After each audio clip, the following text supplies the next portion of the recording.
Vivemos em um mundo onde a onda de terror e desastres tentam roubar a nossa paz, onde o mal sempre está tentando prevalecer. Mas vemos pela palavra de Deus desde o Antigo Testamento que o cuidado de Deus para com aqueles que o temem e o buscam é muito real e permanente.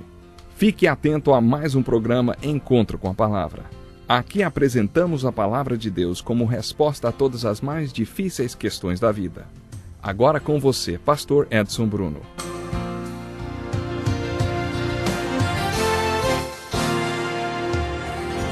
É uma alegria muito grande poder estar chegando mais uma vez até você com um encontro com a palavra. É muito bom ter a oportunidade de estudar a Bíblia com você. Já estudamos o Velho Testamento, os 4 evangelhos do Novo Testamento e agora estamos estudando o livro histórico do Novo Testamento, que é o livro de Atos.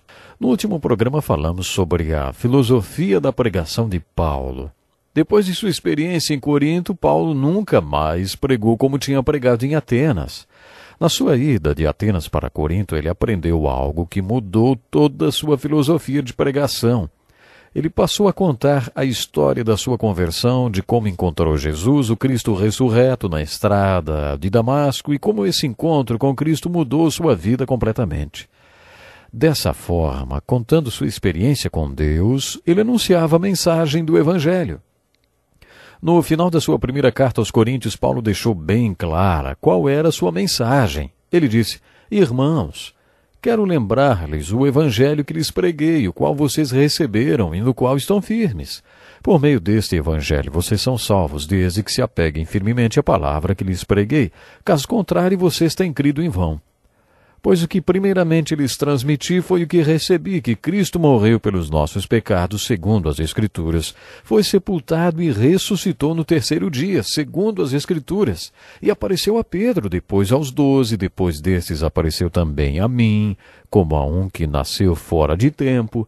É isto que pregamos, e é isto que vocês creram. Nesse estudo do livro de Atos, que fazendo juntos já vimos o ministério do apóstolo Paulo nas cidades de Filipos, capítulo 16, Atenas, no capítulo 17, e Corinto, no capítulo 18. O capítulo 19 descreve o ministério de Paulo na cidade de Éfeso. Paulo teve um ministério muito importante nessa cidade, onde ocorreu outro Pentecostes. Depois disso, ele estendeu seu ministério para a Ásia Menor. Quando Paulo se propôs a ir para a Ásia, no capítulo 16, o Espírito Santo o proibiu. Você está lembrado? O Espírito Santo o dirigiu primeiro para a Europa, mas quando vemos no capítulo 19 que ele foi para a Ásia, e aí como fica? Quando Paulo entrou em Éfeso, iniciou um ministério de plantar igrejas muito frutífero. Os estudiosos acreditam que as igrejas que foram plantadas em Éfeso tornaram-se igrejas mães, que deram origem a outras igrejas satélites. Por exemplo, as igrejas mencionadas nos capítulos 2 e 3 do Apocalipse, Tiatira, Esmirna, Pérgamo, Filadélfia, Laodiceia e Sardes, são igrejas que surgiram a partir da igreja de Éfeso. Uma das razões para que a igreja plantada em Éfeso fosse tão frutífera é que Paulo promoveu um seminário na cidade de Éfeso. Ele ensinou na escola de Tirano, das 11 da manhã até as 4 da tarde, por um período de 2 anos, conforme está na anotação de rodapé da Bíblia comentada pelo pastor Shedd. Uma das razões da precisão desta informação, das 11 às 4 da tarde, é que nessa parte do mundo, ainda hoje, a tarde é usada para descansar. Se hoje você for a uma dessas cidades, poderá enfrentar um trânsito intenso no início da manhã, quando as pessoas vão para o trabalho, e outro ao meio-dia, quando elas voltam para casa.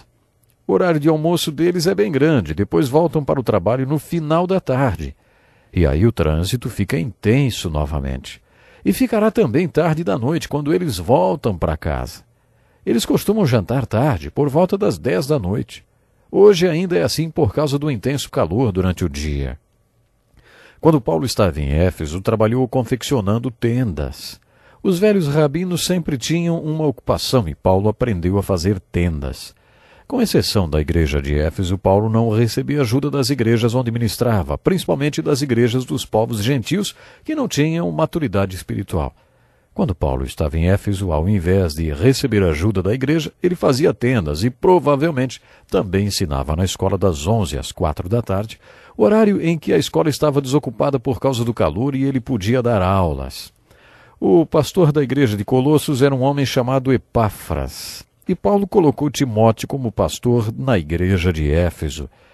Presumimos que esses dois pastores foram alunos da escola de Tirano durante o período em que Paulo ensinou ali. Na sua carta aos Efésios, Paulo relembra repetidas vezes coisas que eles já tinham ouvido ou aprendido referentes aos ensinamentos e conselhos de Deus. Paulo nunca foi tão completo no seu ensino como com a igreja em Éfeso. Por isso, quando ele escreve, não está falando nada novo, está apenas relembrando o que já tinha ensinado. Uma das revelações mais marcantes a respeito de Paulo e do seu ministério está no final do capítulo 20 do livro de Atos. Paulo estava a caminho de Jerusalém. Ele acreditava que estava sendo guiado pelo Espírito para ir lá. O Espírito tinha lhe dito que quando ele chegasse a Jerusalém seria preso, acorrentado e surrado.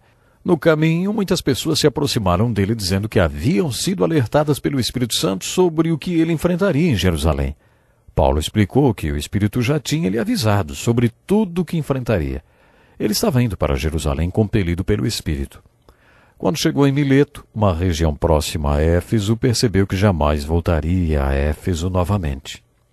Ele provavelmente sabia que de Jerusalém iria para Roma e lá seria martirizado.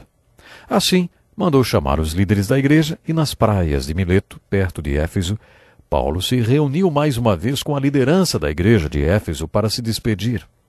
A atitude de Paulo traz revelações importantes sobre a vida e ministério deste apóstolo. Ele chamou a liderança da igreja e os lembrou da responsabilidade que agora tinham sobre o rebanho de Deus, lembrando-os do exemplo que ele próprio estabeleceu. Ele disse àquele grupo: "Não cobicei a prata, nem o ouro, nem as roupas de ninguém. Não deixei de pregar-lhes nada que fosse proveitoso, mas ensinei-lhes tudo publicamente e de casa em casa." A abordagem dos apóstolos era do tipo: primeiro faz e depois fala. Primeiro eles mostravam a verdade que queriam ensinar e depois a ensinavam. Paulo lembra a eles o exemplo que ele próprio estabeleceu e, como últimas palavras, acrescenta o seguinte: "Cuidem de vocês mesmos e de todo o rebanho sobre o qual o Espírito Santo os colocou como bispos para pastorearem a igreja de Deus que ele comprou com seu próprio sangue." Paulo passou para a liderança de Éfeso uma grande incumbência e acrescentou: "Lembrem-se de que durante 3 anos jamais cessei de advertir cada um de vocês disso noite e dia com lágrimas." Isso nos revela que Paulo pregava o evangelho de salvação e arrependimento. Ele acreditava que o evangelho de salvação podia salvá-los do destino para o qual eles estavam indo, direto para o inferno. Paulo também cria que o evangelho podia salvá-los daquilo que eles poderiam fazer e daquilo que eles eram. Ele pregava sobre a retribuição eterna com lágrimas. Paulo alertou a todos, dia e noite com lágrimas, durante o período de 3 anos na cidade de Éfeso. Quando ele disse que os ensinou publicamente, de casa em casa, ele não estava dizendo que visitou casas uma a uma. Ele estava se referindo a igrejas nos lares, como aquela que se reunia na casa de Lídia no capítulo 16. Quando Paulo escreveu a Filemon, também fez menção à igreja que se reunia na casa dele.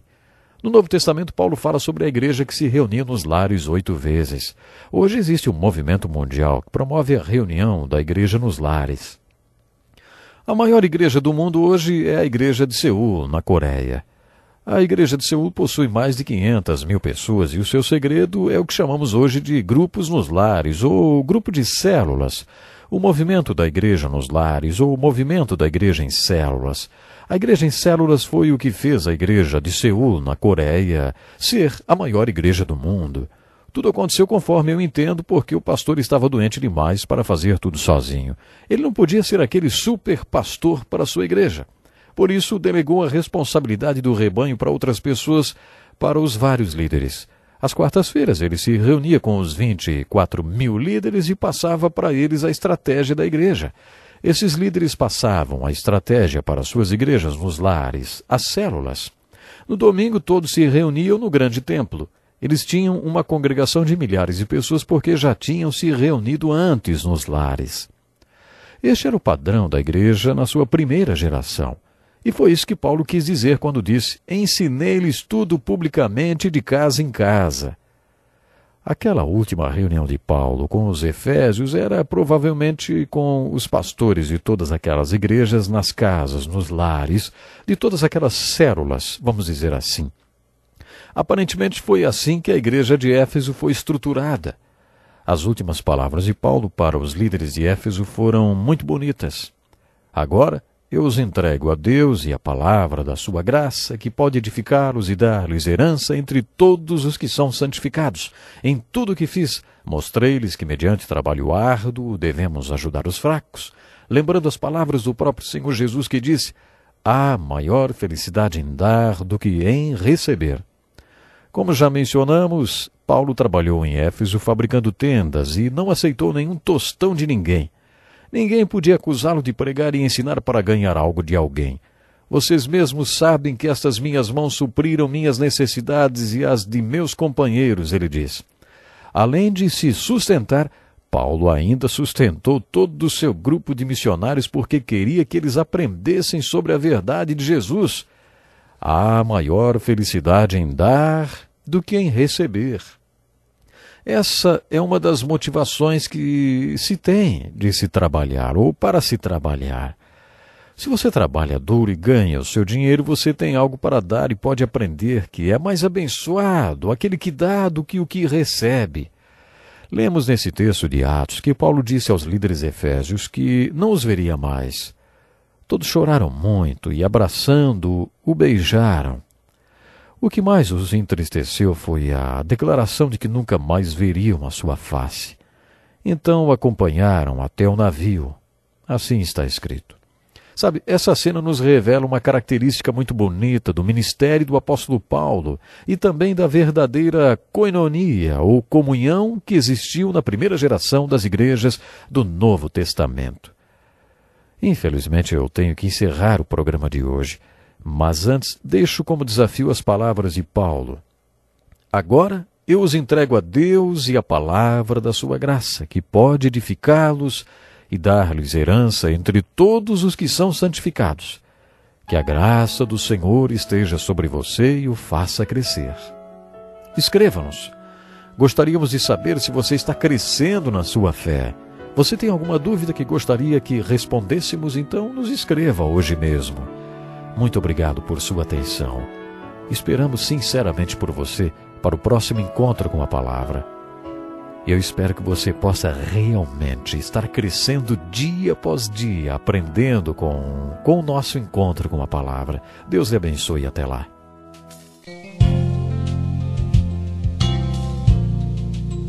Que lição importantíssima. Obrigado, pastor Edson Bruno. Prezado ouvinte, coloque em prática o que você ouviu aqui. Sem dúvida, sua vida será grandemente abençoada. Este é um estudo escrito pelo Dr. Dick Woodward, na voz do pastor Edson Bruno. Escreva-nos e solicite o material. Nosso endereço é Encontro com a Palavra, Caixa Postal 2011, CEP 89201-970, Joinville, Santa Catarina. Até o nosso próximo Encontro com a Palavra.